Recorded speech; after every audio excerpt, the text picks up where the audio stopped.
Before I get into this video, I need to get something off my chest.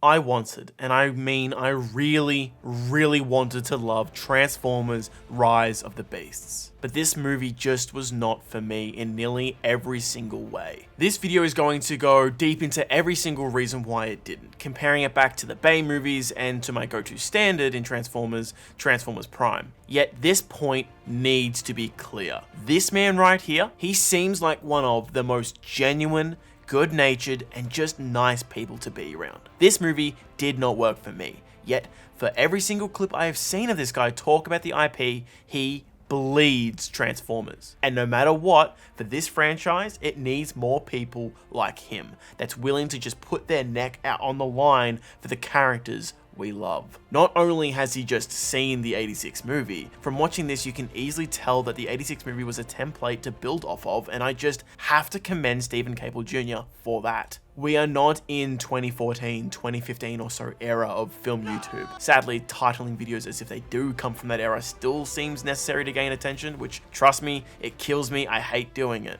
No. Wait.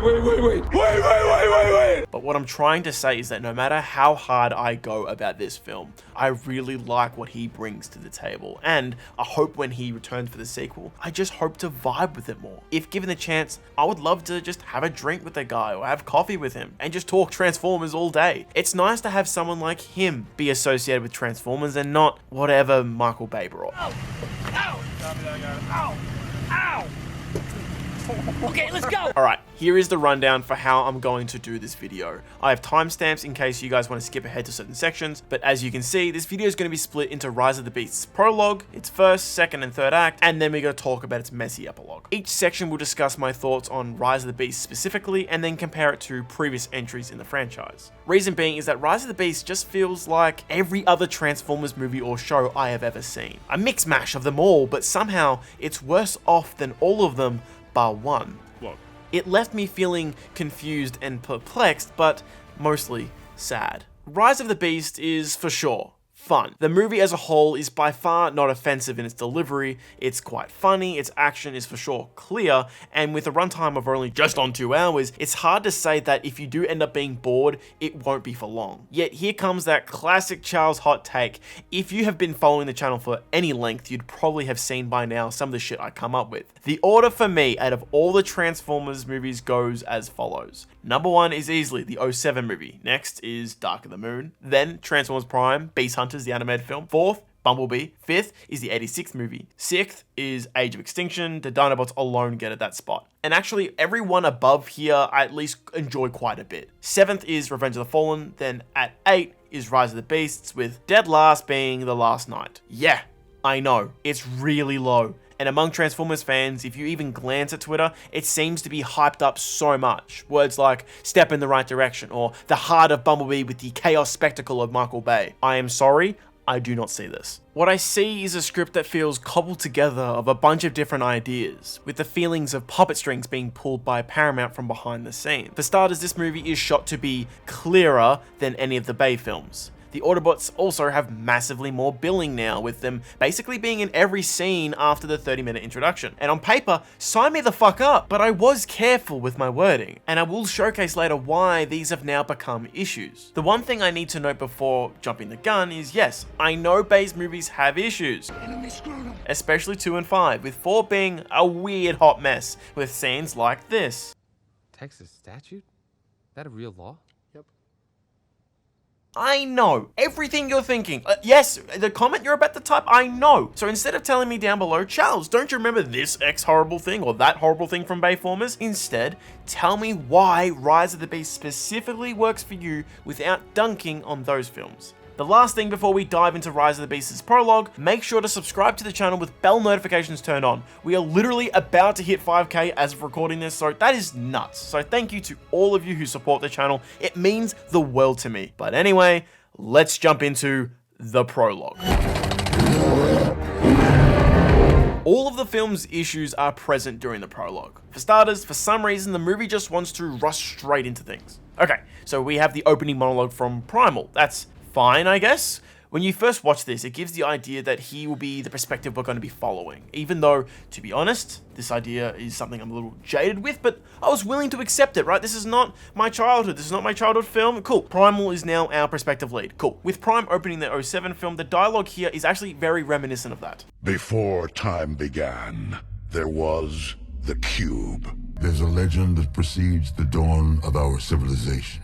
One big problem with the first 30 seconds of Rise of the Beast is that it isn't establishing a single MacGuffin. No. Not like how the 07 movie just sets up the Cube, otherwise known as the Allspark, and how it comes to Earth. Rise of the Beast tries to set up not only its main MacGuffin, the transwarp key, it also sets up Unicron, this new alien planet, the Maximals, the Terracons, and sorta time travel. If Unicron were to get the key, he could open a portal through time and space. Hold up, champ. We have a lot to go through, but I just need to speed run my thoughts on this exchange. Time and space. So time travel. Makes sense considering the Maximals, if you've watched Beast Wars, are meant to be from the future. Okay, do we explore this? No. And even Steeple Cable Jr. mentions this plot point is just too much for one film. Okay, so this MacGuffin's greatest power is just gonna kind of go unexplained or have like zero consequences on the plot. It's just an orange stick now. Why give it such a huge ability and then have to do nothing? Next thing, what the fuck is this key? I know it's most likely from Beast Wars or the Unicron trilogy from the 90s. To be honest, I don't really remember much about these shows. For me, that's not where I think about Transformers. I don't go straight to those stuff. The reason why I bring up what the fuck this key is because this is a tired old Transformers trope. If you're going to repeat it, make it unique, make it interesting. The pillars in Dark of the Moon work for me more than the Seed in Age of Extinction and the Star from Last Night because they are directly tied to Sentinel Prime and everything his character is. It ties to his backstory, his persona, as well as being something a very simple tool used to make a space bridge, something that all Transformers media love to explore. The other MacGuffins I mentioned were just doomsday things that need to be kept out of the hands of the bad guy. Boring. This transwarp key being the 6th doohickey in the franchise means it cops the biggest whack from Old Man Charles here. This is all while the pacing to this scene is all out of sorts. The scene lacks tension for me, at least because you're going from tone of A, the long time ago type beat, into this guy's gonna eat my planet, this is his henchmen, they're so strong, and Christ, I know people are eating up Scourge, but this is our introduction to him? So you're this planet's great warrior. Like, this doesn't hit. Peter Dinklage, it just does nothing for me. Now, structurally, the movie I'm going to compare it to is a fair bit differently, for sure, but the antagonists are borderline identical in the plot purposes and the dressing, but man, does the latter hit so much harder for me. Megamind puts it best. Oh, you're a villain, all right. Just not a super one. Yeah? What's the difference? Presentation! Ah, come on! Presentation! This small snippet alone makes me go, oath! Lockdown means business. There are small snippets here I do enjoy. The small fight between Ape Link and Scourge was not bad. I love having this clear wide of the two in slow-mo and just... Ape Link's death meant nothing. We have no basis for how strong he is, so as a jobber or as an emotional connection, he serves little to the overall story. And then we get the next... okay type moment. Your master will be trapped in this galaxy forever. Hold up. Time out. You're telling me the greatest threat to all life itself is just gonna be stuck here? Why? How? Why not destroy this simple goober thing and then call it a day? Who made the thing? But back to the main concern, how is he stuck?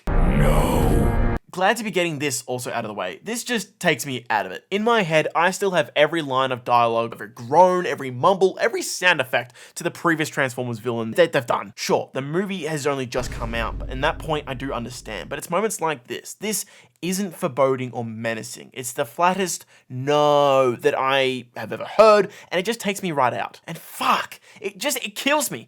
Every single Transformers fan on Twitter and TikTok is loving this movie, but me. Trust me, this is not the video I wanted to make. It's also why I hope that you see this isn't just some 4-hour like Mauler type hate video. That's not what this is. It's not meant to be in bad faith. I know a lot of these seem like nitpicks, but it's a part of a package deal that means so much to me. Anyways, let's dive right into... You brought a human here? Now, the movie is in total only 2 hours long, so it does mean things move pretty quickly compared to something like 07 or Dark of the Moon.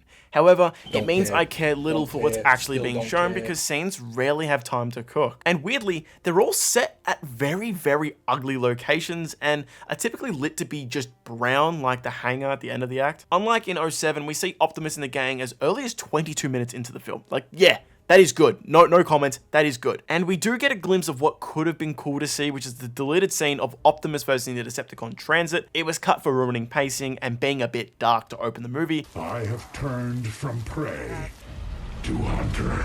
But it does highlight a key issue. If you write in the script a key sequence, one that introduces your main lead Autobot, the main idea for his arc, The people of this world will seek to capture and destroy the last of the Autobots. while also allocating them that much budget to a key action sequence, cutting it means you just spent those resources on nothing. And with the Blu-ray details getting announced, we see that actually it's around 4 minutes long. That's a ton of wasted resources. That leads us with this being how we first meet Optimus, through an obscure shot between buses and an over-the-shoulder shot seeing a beam in the sky.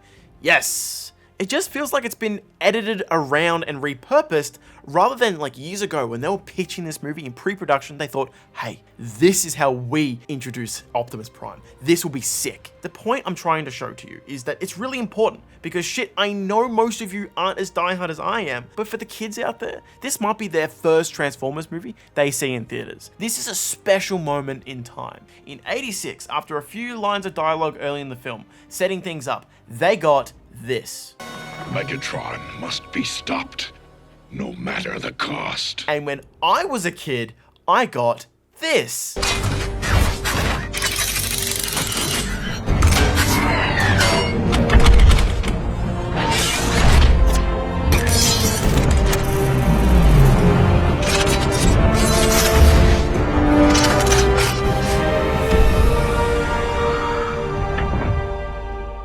My name is Optimus Prime.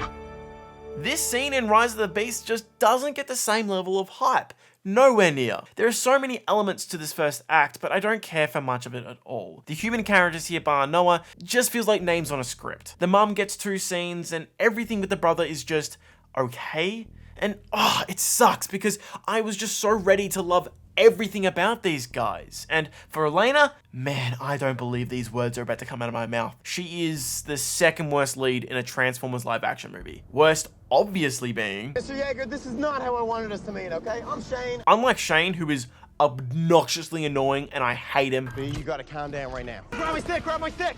What? She's got the best hands in the business. We're protected by the Romeo and Juliet laws. She's just bland. She serves as the answer to every question, and I have literally nothing to say that's positive about her story or about her character arc. Every plot device connected to her feels like the easiest way to get from point A to B. And I know what they were trying to do, and I commend them for that. Transformers female leads before Travis Knight were, Elena actively fights against all of these tropes, but instead they gave her nothing to go off of. She gets a dedicated scene in Stratosphere, and man, I felt so bad. Dominique Fishback gives her heart out to the scene, but I actively felt myself just check out. Now with Noah, this car chase, it's okay. I've seen so many car chases in Transformers. 07 had a few, Dark of the Moon had some more stuff with cars in it, even Last Night had some good car stuff. There is a specific way Michael Bay shoots cars that in this movie, it just doesn't capture. There is something about the flamboyant action, the way Michael shoots a Ferrari 458 just racing through Chicago, that gets me going. I could do an entire video on Bay's background in advertising, generally helping him showcase these characters to be larger than life. More than just any Camaro, it's Bumblebee's Camaro, or it's Prime, it's Dino. But for someone accidentally getting onto a bike or a vehicle when the Autobot needs to roll out ASAP, is Transformers Prime. That does it just way better. The Autobot introduction was underwhelming to say the least. Like, I love Mirage. Mirage is one of my favorite Autobots on film. He is funny, he is energetic, but again, we gotta compare. And I know the tone of these scenes are different, but Rise of the Beast just comes across as flat. The way I can put into words is the way it's shot just acts as if the characters are slightly tall. So you get like over the shoulder shots and some looking up shots. Like each Autobot has lights on their designs to give them like a dynamic feel to its lighting. Characters monsters and Autobots glow. The sets always seem specifically designed to showcase something. Most often, it's the size of these boys. The silhouettes are always gorgeous and clear. The colors, my god, the colors! Bay gets criticism for his messy visual aesthetic, but look! Come on! With the music and the sound design, like the funny thing is, the single scene shows more character for each of the bots than everyone else bar Mirage in Rise of the Beasts. Just when watching the Transformers films, I want to actually feel and remember every transformation. It's so key when introducing your main characters at their first transformations. Like, just look at the rest of the Bay films. This may feel like a small thing, but when the whole movie feels like it becomes a larger and larger issue. The issue being, Rise of the Beasts' entire film aesthetic is just so... This is... What? This is boring. The worst part is the animated show Transformers Prime does every single aspect of this better. And I mean every aspect. Even the introduction to Team Prime with Raph, Jack and Miko, the music, the way it's animated, the pace, with Prime's heavy footsteps. But the only thing I need to touch on that Prime does best is actually giving Optimus Prime like a genuine sense of character that isn't either just only stoic and only murderous insane maniac. Give me your face. It's something that Rise of the Beast still tries to address, but it completely misses on. With Optimus in the show, when he does show his aggressive side, it's always built up and earned. So when he does drop hard banger lines... I hold no illusions about engaging your army, Megatron, but I might derail its objective. They hit so much harder. By removing its head. Though it's important to note Optimus is always more than his hard-hitting lines. It's his wisdom that makes the juxtaposition so powerful. Wisdom cannot be granted, RC. It must be earned. Sometimes at a cost.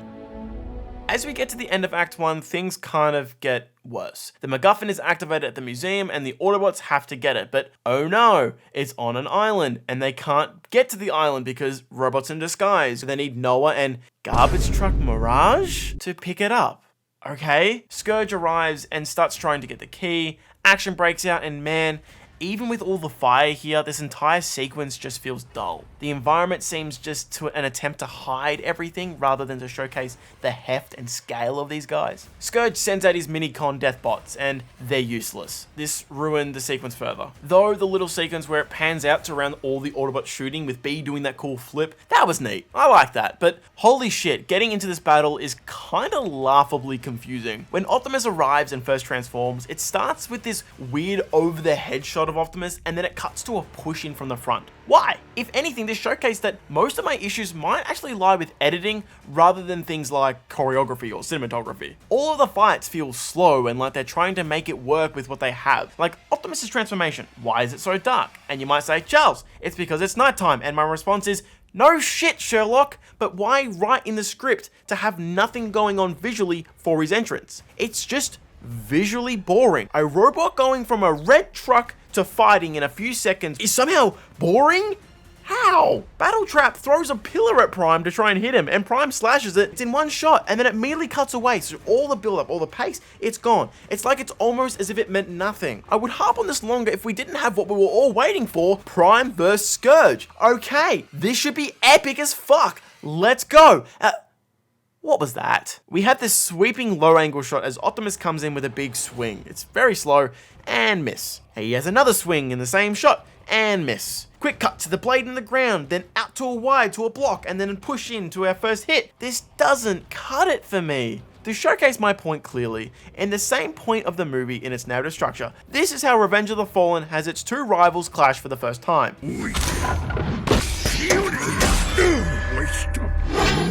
Come on, how does Revenge of the Fallen outdo you? Is this the fairest comparison? No. Do I really care? Not really. Age of Extinction and Last Night also both fail at this, by the way, by skipping to just the start of the fight and just all the stuff that you build to it is all gone. Back to Rise of the Beasts. It cuts around a bit and then goes back onto Optimus, where it quickly drops down to see him put his blade in the ground. It cut out to him doing a spin as he transforms his axe and winds up a mess swing to hit Scourge. Overall, the sound design, not hitting. Visually, also not hitting. But Optimus's glowing weapons, there is zero dynamicness to the lighting, causing it to be super flat and losing all sense of reality. The scale and power behind everything here just isn't right. The impact of the catch also did not feel huge or monumental. This is a Prime we have seen so very little. He is not Bayverse Prime. He moves and acts nothing like him. So this swing looks like any other bot could do. So why would Prime be surprised if he caught it? And the line Scourge gives here isn't bad, it's just not the most imposing. I enjoy that look of confusion when an inferior being meets a higher power. I don't know this guy. We haven't seen anything impressive from him, and he also just has very little screen presence. The explosion was cool, even though it only lasted a few seconds and cut away very quickly. Oh, and now we have the perfect comparison shot here. So it's a shot where B yells, "Not on my watch," throws a thing at Scourge, then gets yeeted into the building. So my editor CJ has shown this scene to you. Now compare that from this from Age of Extinction. Now do you see what I mean? The rest of the 1v1 against Scourge is okay, but yeah. I broke down the start just so you could see how I felt when watching it. These reasons aren't going to be the sole reason. Most times it's narrative that gets people hooked into fights, and while yes, that is also lacking, visually I am left here with nothing. However, the most egregious thing here is obviously... yeah, no. Not only do we know he comes back because in every part of the film's marketing, he was shown to be coming up later in the movie. How does him getting captured in the 07 film carry so much more weight? And if we're gonna compare Bumblebee deaths, I am sorry, but we're gonna have to bring up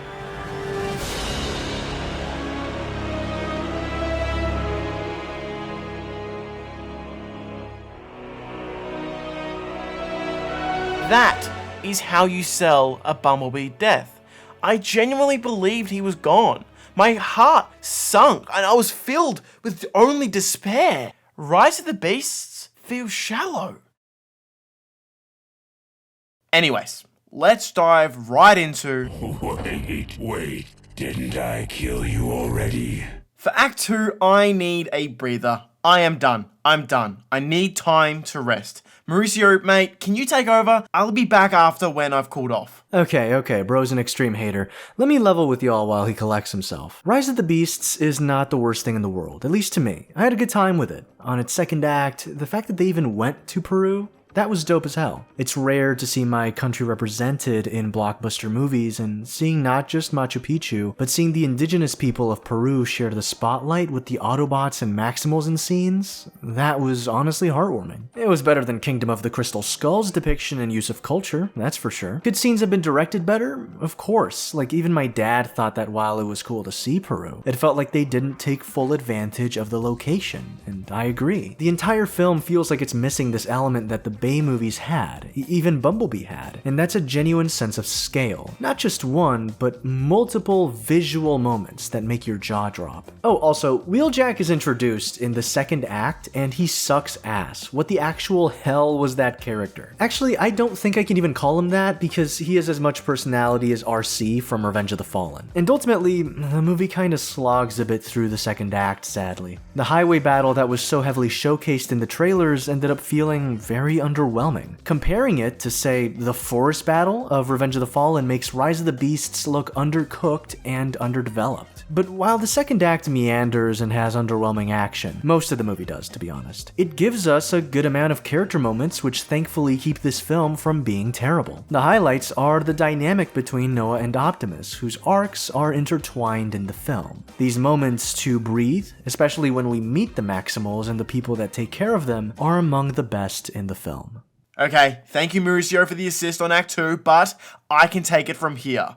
Act 3. Maximals, Autobots, roll out! I knew I was going to spend a ton of time on the third act, so I'm happy to have cut the second act talk short. Got to give my editor CJ some time to sleep and eat. Now, out of everything I have heard on Twitter, and people online have seemed to come away saying one of the best aspects of this film by far was its third act. I am sorry, but to me, it was a massive signal flare of, oh no, I'm not enjoying this at all. Before I dump on this movie's third act, I do want to say some things I liked about it. I genuinely love that Optimus leads from the front for the entirety of its third act. We don't have the shitty Transformers trope where he disappears for 20 to 30 minutes. Really, wires, 15 or so minutes stuck in wires. Also, the reveal shot of the Autobots on the mountainside, that goes hard. Scourge, they're back.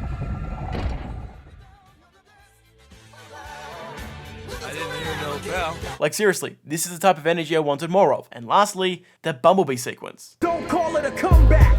I've been here for years. I have no notes. This is awesome.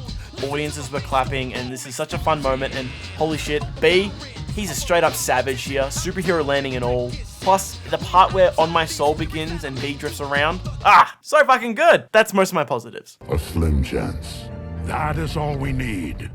If you will show us the way, Primal. What the hell is this? It lacks all energy, the pacing feels off, the actual dialogue just ain't good, and for a second, I thought we were gonna get a definitive Optimus Prime live action speech. I was so excited, and then it just cuts away. I was like, what the fuck, Barry? And the actual plan they have for this third act, what they needed to do to stop the bad guys from winning, put in a password and turn off the space bridge. Only a human can do that. The catch is if they destroy the console, the blast is the power of something stronger than a supernova. Anyways, we will touch on that later. Next, the visuals. Where's the color?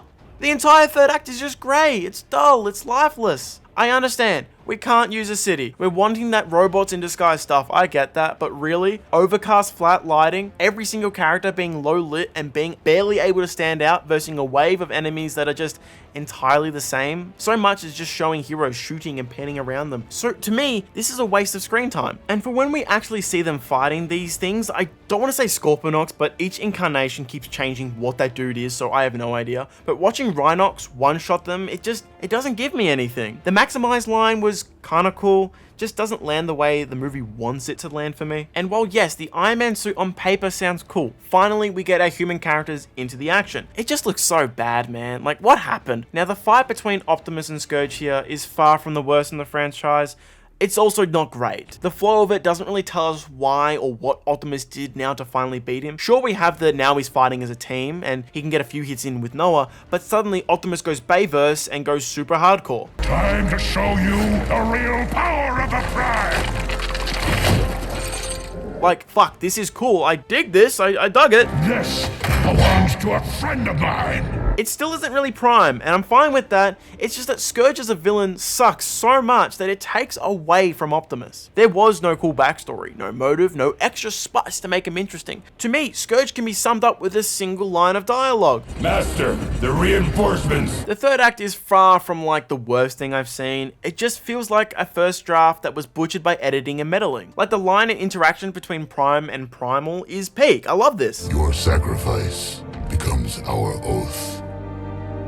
Thank you. This is written and done by people who know the characters. That slaps. But Optimus blowing up the bridge thing being equivalent to less than a C4, Christ, it just took me right out of it. So now the epilogue. He could return. Let him come. United, we will destroy him. Am I happy my boy Steve Jablonski's themes are back? Absolutely, those themes were my childhood, but I am also not someone who sees jingling keys and gives movies 5 out of 5s because they know my childhood. I clapped when I saw it. My trust in franchises using things like musical motifs smartly is just gone. I don't have any trust. The use of the music here, what purpose does it serve other than it sounds cool to have Optimus speak over it like in the other movies? My solution is that it transcends its original meaning from being an Autobot theme or a single character theme from those other films and becomes the new theme for Till All Are One. That would be satisfying me to no end. For the narrative, it works so much, but also the meta-narrative surrounding the Transformer fan. Any Twitter post hyping this movie up read by a Bayverse fan is read as an attack on one's childhood, and any comment on Bayverse is seen as a slight against the new era. Using music as a bridge between generations to me is just too smart for a big studio tentpole to do. Just, oh mate, I would love this if they actually did it. As for the epilogue outside of its score, it again is just kind of, I love its ambition and its attempt to connect Noah to Prime more by sharing that final bookend of the monologue, but it doesn't work, it just doesn't. The words Optimus says here, yeah, it makes sense and work, but him not opening the movie with a monologue, it almost comes across as odd for why Optimus is now speaking to us with this narration. And the endings to all the previous films were messages Prime was sending to space, or at least was an excuse to why Prime was ambiguously talking the way he was. This more so comes across as Saturday morning cartoon recap. The speech Optimus gives at the end of 07 and Dark of the Moon achieved the exact same meaning as here, but it's to much better success. I hate having to compare to those other films, but this movie feels like it's cut from the same cloth, but shortened down and less bay, which, yes, I'll say it again, is good for so many reasons, but it also feels way more corporate. Noah's 30 or so seconds at the end. I just don't know why his speech isn't with the Autobots. I know we gotta cut back home, but for me, it's too late for any feelings to be had here. The mum gets her second scene in the movie, and the brother, yes, gets their reuniting scene. It's just too short. And I'm gonna be real, we are skipping over the G.I. Joe shit for this video. I just can't. I'm way too angry, and this video is way too long. I don't want to rant about this. I gotta move on. Just know, I hate it. I hate it. My thoughts can be summed up pretty quickly. This was a disappointment. The fixes for all my issues lie on the surface for everyone to see. There was far too much in this movie for it to only be 2 hours. Maximals, Terracons, a new Autobot lineup, 2 human leads, both with backstories, Unicron, time travel. It's just too much. For me, the fixes for the film are just too easy.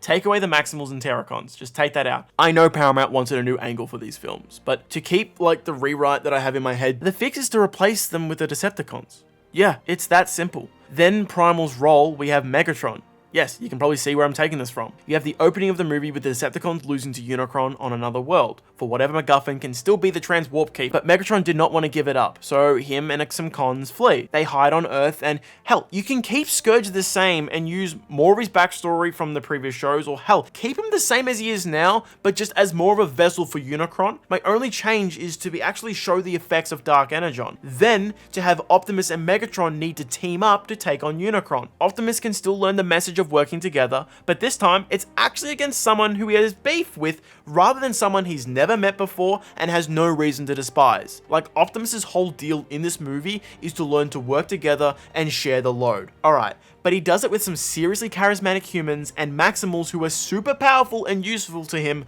so it makes no sense. You put him against Megatron and you need to set up way less. We can actually finally have a live action depiction of him where he isn't second fiddle. He can share the screen time with Optimus and just talk. The scenes write themselves. This video wasn't meant to be this long, but it ballooned.